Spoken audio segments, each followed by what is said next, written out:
Sobat Golkar 2024, kali ini Golkar 2024 ada di kota Solo nih. Nah, kita lagi ada di Rumah Budaya Keratonan Sobat Golkar. Kira-kira siapa sih bintang tamu kita kali ini? Nah, bintang tamu kita kali ini tentunya merupakan sosok wanita berprestasi dan merupakan pemimpin wanita di kota Solo Sobat Golkar. Kira-kira siapa ya? Yuk langsung aja.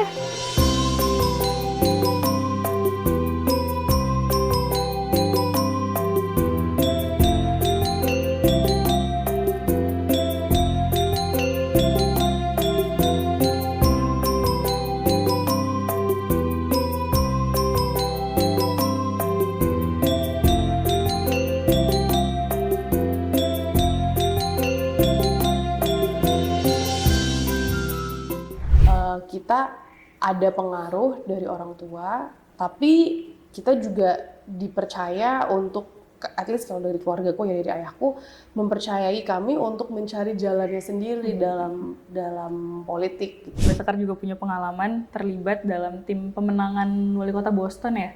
Nah, itu gimana Mbak kira-kira?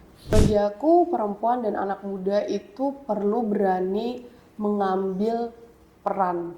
Maksudnya apa? Bahwa kita perlu menjadi anggota masyarakat yang aktif, ikut menentukan nanti tuh hidup kita akan seperti apa sih? Nanti tuh kedepannya kita akan seperti apa?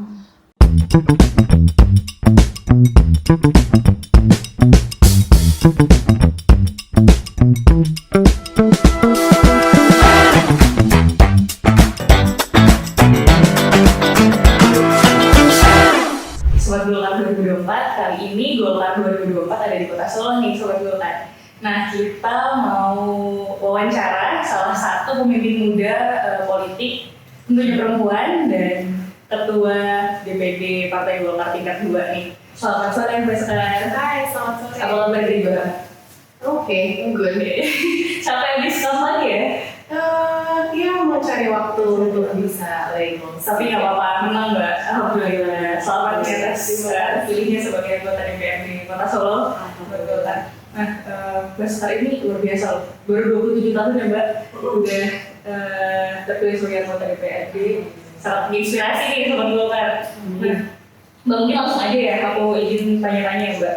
Nah, sebagai salah satu anak muda, tentunya perempuan, kalau boleh tahu apa sih Mbak yang melatar belakang Mbak Sekar akhirnya memilih untuk terjun dari dunia politik di Indonesia? Halo semuanya, Sobat Golkar, perkenalkan aku Sekar Tanjung, di sini lagi sama Kak juga, dan tadi untuk membahas tentang apa sih latar belakang akhirnya kami ikut terjun ke politik gitu ya. Memang dari umur yang cukup muda itu aku udah lumayan tertarik dengan isu-isu berbau politik, sosial, kemasyarakatan, dan juga aku senang berorganisasi dari SMP, SMA, kuliah, sehingga akhirnya aku melihat banyak mungkin ketertarikan ya bahwa untuk bisa masuk politik kan karena kita di demokrasi ada partai politik, dalam partai politik kita berorganisasi karena aku juga sudah berpengalaman organisasi, mungkin bukan organisasi politik ya, tapi suka berpolitik dan suka berorganisasi. Akhirnya ada kesempatan lah untuk ikut aktif di dalam organisasi-organisasi yang mungkin beririsan sama politik. Waktu aku kuliah itu, aku sebagai wartawan, latar belakang pendidikan jurnalistik itu banyak meliput isu-isu politik, sosial, dan kemasyarakatan. Dan di situ aku menyadari bahwa bila mana kita ingin bisa menjadi bagian daripada kemajuan untuk komunitas kita, lingkungan kita, dan kita ingin bisa menghasilkan kemajuan secara sistemik, itu caranya adalah masuk ke dalam politik. Sehingga ketika kesempatannya ada di 2024 kemarin untuk kita nyalek, ya alhamdulillah bisa terpilih, dan alhamdulillah kesempatannya ada, kami berkampanye, dan alhamdulillahnya lagi kepilih. Nah Mbak Sekar, sebagai sosok muda, kemudian sekarang kita melihat banyak anak muda yang ingin terjun juga ke politik, bagaimana nih Mbak Sekar melihatnya? Terus juga kemarin alhamdulillah suara Partai Golkar meningkat nih Mbak. Nah hasil surveinya juga menunjukkan bahwa ternyata pemilih yang banyak memilih Partai Golkar itu anak-anak muda. Gimana nih Mbak Sekar?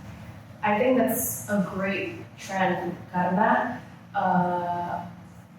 aku merasa bahwa anak-anak muda itu perlu lebih banyak aktif dalam dunia politik dan pemerintahan, karena anak-anak muda lah yang sekarang anak muda lah yang akan nantinya itu menentukan ini masa depan kita semua akan seperti apa. Dan bahwa Partai Golkar menjadi salah satu partai yang paling menarik buat anak muda itu menurut aku satu oke banget karena kita kader Golkar, dua sangat cocok karena nilai Golkar karya-kekaryaan yang sangat mengutamakan konsep what can you bring to the table, ya udah kita bisa mengaryakan apa, itu menurut aku sangat selaras dengan anak muda sekarang yang memiliki banyak sekali platform dan alat untuk bisa melahirkan karyanya.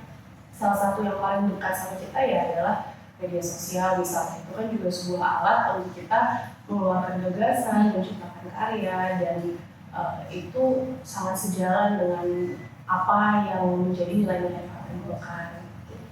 Ngomong-ngomong berbicara tentang anak muda nih, kalau tadi kita melihat kayak ketertarikan anak muda terhadap politik dan Partai Golkar misalnya, kalau menurut Mbak Sekar nih kira-kira apa sih yang menjadi problem terbesar anak muda saat ini, Mbak?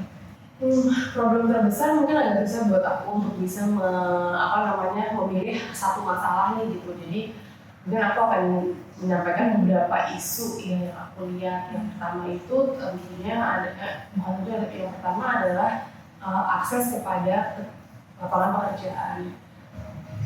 Lapangan pekerjaan sendiri juga udah berubah sekarang dengan maraknya teknologi, sehingga kesempatan-kesempatan yang sebelumnya tidak ada menjadi ada, begitu pula dengan kesempatan yang mungkin dulu ada bisa dibilang sekarang menjadi tidak ada.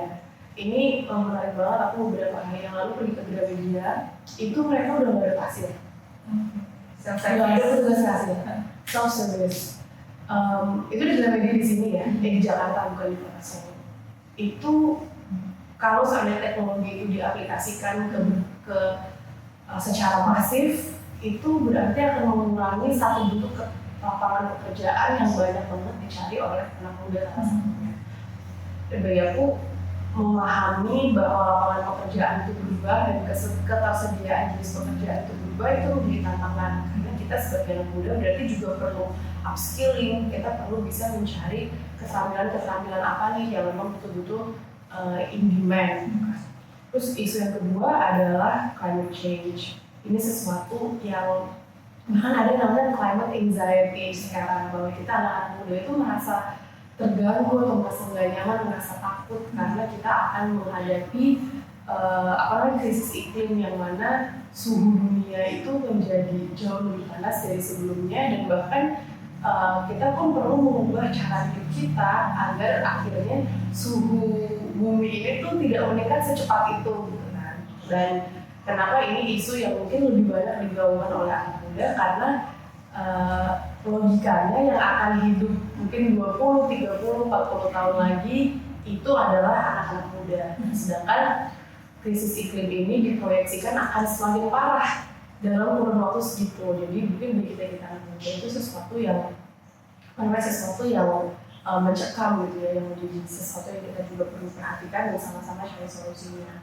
Dan mungkin isu lain yang dekat sama aku adalah keterwakilan perempuan dan juga keikutsertaan perempuan dalam ruang-ruang pimpinan. Jadi bagaimana kami perempuan-perempuan yang mungkin sudah duduk dalam posisi-posisi strategis itu bisa juga mengangkat perempuan-perempuan yang lain untuk bisa masuk ke dalam ruang-ruang tersebut, tapi juga bukan hanya di level pemerintahan yang tinggi gitu ya, misalnya DPR RI atau kita sebagai direktur perusahaan global atau perusahaan nasional, tapi di ruang-ruang kecil, di ruang-ruang kemasyarakatan itu juga penting. Gimana ketua RT kita bisa perempuan, gimana RW kelurahan kita juga bisa perempuan, gimana akhirnya PKK itu juga bisa lebih diberdayakan. Itu juga menjadi salah satu isu yang aku ingin bisa ikut kontribusi lah untuk mencari solusinya gitu. Jadi itu beberapa hal sih. Mungkin kedua kan juga anak muda nih. Aku kan setuju dengan Ditanya balik nih kalau isu-isu itu. sekali dia sih tentunya, Mbak. Apalagi kalau wali kota Solo perempuan gimana nih, Mbak? Mbak suka ya? Aduh itu amin insya Allah, kita berdoakan aja. Mbak, kalau tadi kita berbicara tentang anak muda, berarti kira-kira gagasan yang tadi kan akan dibawa untuk kota Solo nggak? Setelah terpilih, Aku kan terpilih sebagai sebagai anggota DPRD Kota Surakarta dapilnya itu Kecamatan Laweyan. Dan itu adalah beberapa isu-isu yang memang ingin aku bisa bisa bantu ya untuk masyarakat. Di sisi lain kita juga melihat bahwa saat ini pun basic needs atau kebutuhan dasar masyarakat itu masih juga belum semuanya terpenuhi dengan kenaikan harga, inflasi, ketersediaan pekerjaan yang juga semakin fluid itu ternyata tidak berdampak hanya kepada anak muda. Justru kadang untuk anggota masyarakat yang senior juga merasa kesulitan. Jadi sekarang semua pakai gadget misalnya, atau orang-orang banyak yang menjadi konten kreator yang mana kadang elemen masyarakat yang senior mungkin agak kurang paham gitu. Juga ketersediaan akses pendidikan, bagaimana dalam kebijakan zonasi ini kan ada yang diuntungkan dan juga ada mungkin akhirnya kesulitan. Nah, ternyata masyarakat yang merasa zonasi ini menyulitkan tuh di dapilku cukup banyak. Jadi itu aku juga ingin bisa nanti ketika sudah dilantik dan sudah bekerja, semoga bisa menghadirkan solusi untuk isu-isu itu. Semoga terrealisasi ya Mbak ya. Iya. Terus kemudian kira-kira tantangannya dalam memimpin sebagai ketua DPD tingkat 2 Kota Solo apa? Itu banyak banget. Boleh diceritakan? Beberapa hal, salah satunya adalah bisa mensinergikan visi kita yang baru dengan tokoh-tokoh yang sudah lama berpartai bergolkar di Kota Solo. Itu menjadi sesuatu yang menantang, dan bagaimana akhirnya kami bisa melahirkan sebuah sinergi antara yang lebih junior sama yang lebih senior. Itu juga menjadi sesuatu yang kami terus upayakan agar bisa solid gitu, agar bisa berjalan bareng-bareng. Hal yang berikutnya adalah sebagai partai, bagaimana cara kita bisa melahirkan kegiatan-kegiatan yang menarik justru untuk elemen masyarakat yang sebelumnya mungkin nggak terlalu suka sama partai.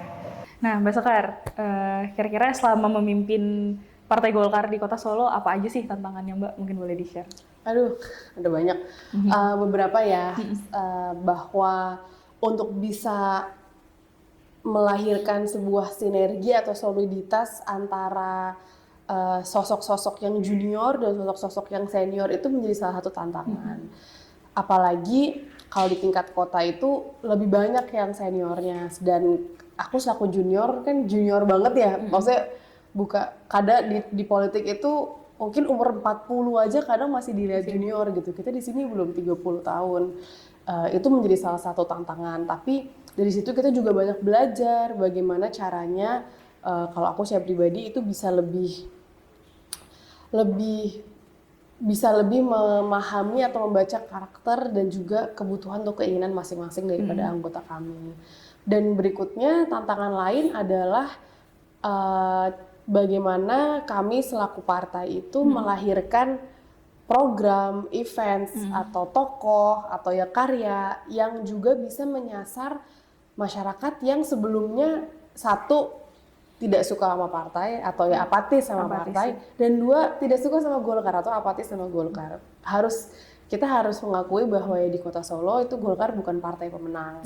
Jadi menjadi tantangan juga untuk Partai Golkar bisa melahirkan nih program-program yang menarik buat lebih banyak lagi elemen masyarakat. Dan yang ketiga adalah salah satu tantangannya yang menurutku ini juga salah satu yang cukup krusial, itu melakukan regenerasi atau kaderisasi sampai tingkat akar, sampai tingkat RT RW. Itu juga tantangan karena berarti kita perlu menyusun struktur, mencari orang-orang, membangun sebuah pemahaman tentang apa itu Golkar, kenapa harus di Golkar, dan juga mungkin yang berikutnya adalah untuk bisa meningkatkan presence Golkar di lini-lini komunikasi ya, misalnya medsos, media massa, itu juga menjadi tantangan.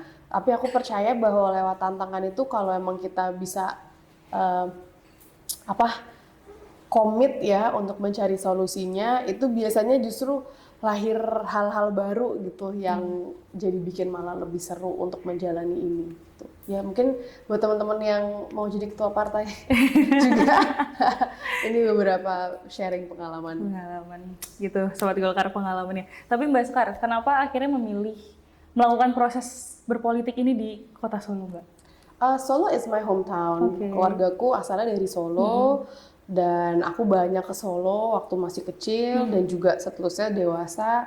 Beberapa tahun yang lalu itu aku mencoba peruntungan untuk membangun usaha di Solo. Jadi kedekatan aku dengan Solo itu sudah ada dan sudah terbangun. Melekat banget gitu. ya. Ya insya Allah. Ya kami juga memang orang sini kan, Iya. keluargaku asalnya dari sini gitu. Seperti yang kita tahu nih Mbak Sekar. Mbak Sekar merupakan anak dari salah satu tokoh politik legendaris, Bapak Akbar Tanjung. Iya Bapak Akbar Tanjung. Betul. Terus kemudian, aku takut salah nyebut nih guys. Nah, kira-kira sejauh mana sih Mbak pengaruh lingkungan terhadap proses politik atau terhadap keputusan-keputusan yang Mbak Sekar ambil? Iya, pengaruhnya cukup besar. Tidak bisa dipungkiri bahwa salah satu hal yang akhirnya meningkatkan ketertarikan aku terhadap politik adalah bahwa dari kecil kita udah deket sama sama dunia itu.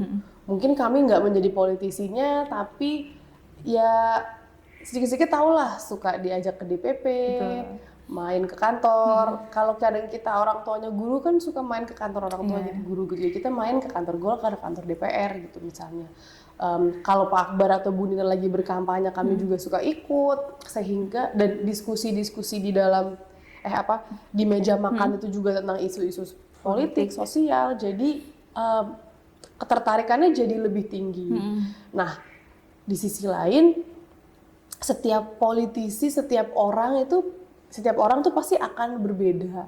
Jadi juga akhirnya orang ini akan seperti apa dalam berpolitik, sepak terjangnya akan seperti apa dalam berpolitik, itu juga nggak cukup dipengaruhi oleh lingkungan keluarganya. Aku selalu percaya bahwa itu juga bergantung sama orangnya ini sendiri, aktornya ini sendiri gitu. Jadi kita ada pengaruh dari orang tua, tapi kita juga dipercaya untuk, at least kalau dari keluargaku ya dari ayahku, mempercayai kami untuk mencari jalannya sendiri dalam politik gitu. Jadi orang tua kami bukan yang Memaksakan.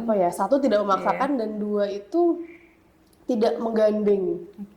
Jadi akhirnya politik yang kami alami sekarang adalah politik yang emang kami benar-benar belajar sendiri gitu. Dan juga yang menarik adalah Pak Akbar itu kan sudah lama sekali tidak menjabat secara resmi di dalam pemerintahan. Kalau di Golkar kan beliau saat ini Ketua Dewan Kehormatan. Jadi taktik atau teknis berpolitik, teknis berkampanyenya beliau itu juga sangat beda dengan apa yang kami alami sekarang gitu. Jadi I think for me it's a beautiful mix between being independent but also receiving guidance from our parents, dan harapannya justru kami bisa menjadi orang politik yang lebih matang dengan bentuk yang seperti itu. Tentunya banyak ya pengalaman dari Pak Akbar yang bisa diambil ya Mbak ya? Iya, beliau suka sharing, tapi beliau lebih ke arah sharing values ya, bahwa politik itu misalnya salah satunya yang selalu beliau tekankan adalah politik itu adalah pengabdian, bukan sumber mata pencaharian. Jadi advice beliau tuh ya seperti itu kan makro ya, makro dan fundamental sekali. Mbak, dari informasi yang kita dapat nih, nah dalam sejumlah survei ini muncul nama Mbak Sekar sebagai salah satu sosok yang berpotensi untuk memimpin Kota Solo, Mbak. Nah, tapi keren loh Mbak, kalau misalnya Mbak Sekar jadi wali Kota Solo nih, pertama perempuan, terus kemudian jarang-jarang kan ada perempuan sebagai wali kota. Nah, kira-kira ada kepikiran nggak Mbak, atau ada agenda ke sana nggak Mbak? Dan satu lagi, Mbak Sekar juga punya pengalaman terlibat dalam tim pemenangan wali kota Boston ya. Nah, itu gimana Mbak kira-kira? Waktu itu ceritanya adalah aku memang lagi mencari pemasukan tambahan waktu kuliah di Amerika. Dan salah satunya kan kalau kita sebagai anak-anak kuliah biasanya magang ya, magang yang insya Allah berbayar. Nah, pas aku lagi lihat-lihat kesempatan kerja, ternyata memang ada kesempatan kerja menjadi digital fellow, namanya digital fellow untuk tim kampanyenya Martin J. Walsh, panggilannya Marty Walsh.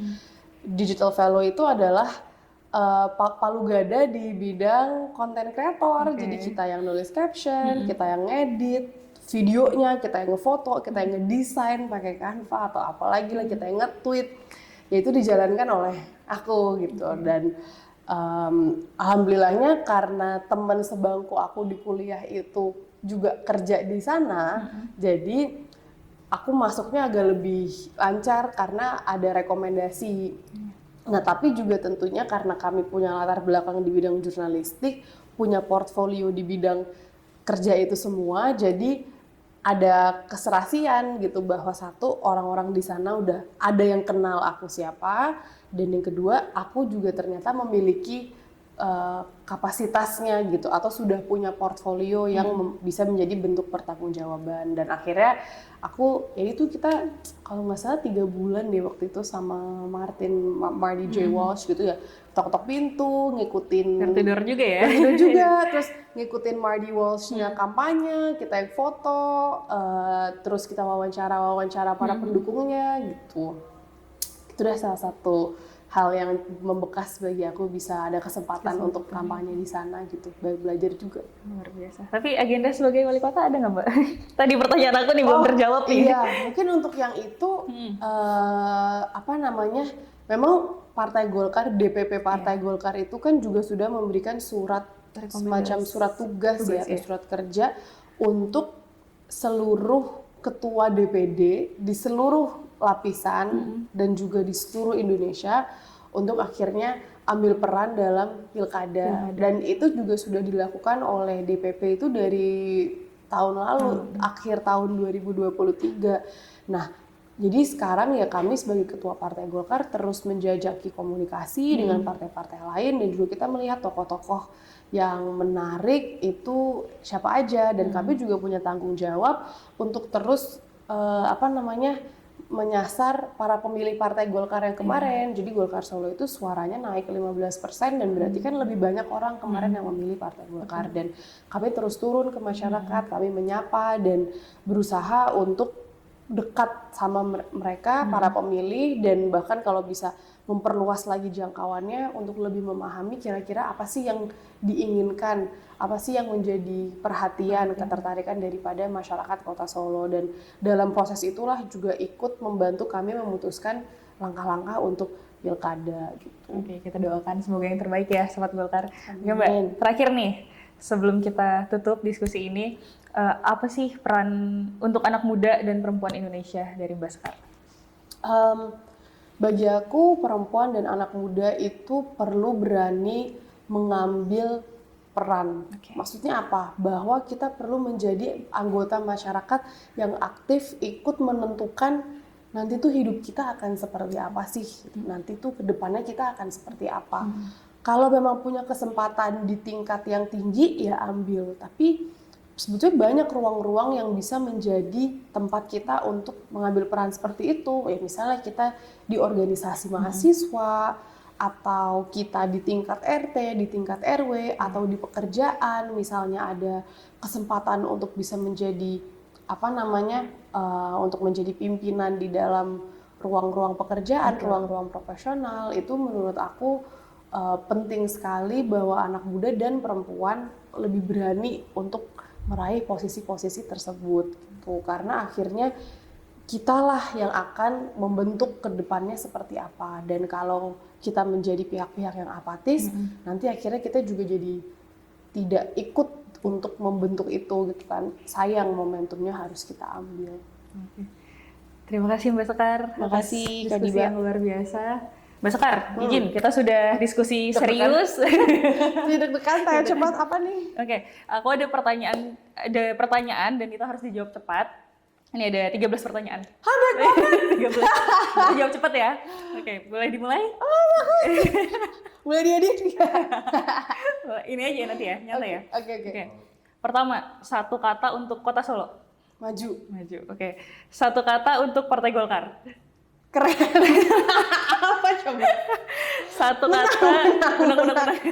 Udah menang, Partai Golkar udah menang, Iya, alhamdulillah. Kan sekarang masih partai kan nomor 2 kan. Iya. Semoga ntar 2029 bisa jadi yang Satu, pertama. siap. Insya Allah. Mbak, satu kata untuk keluarga.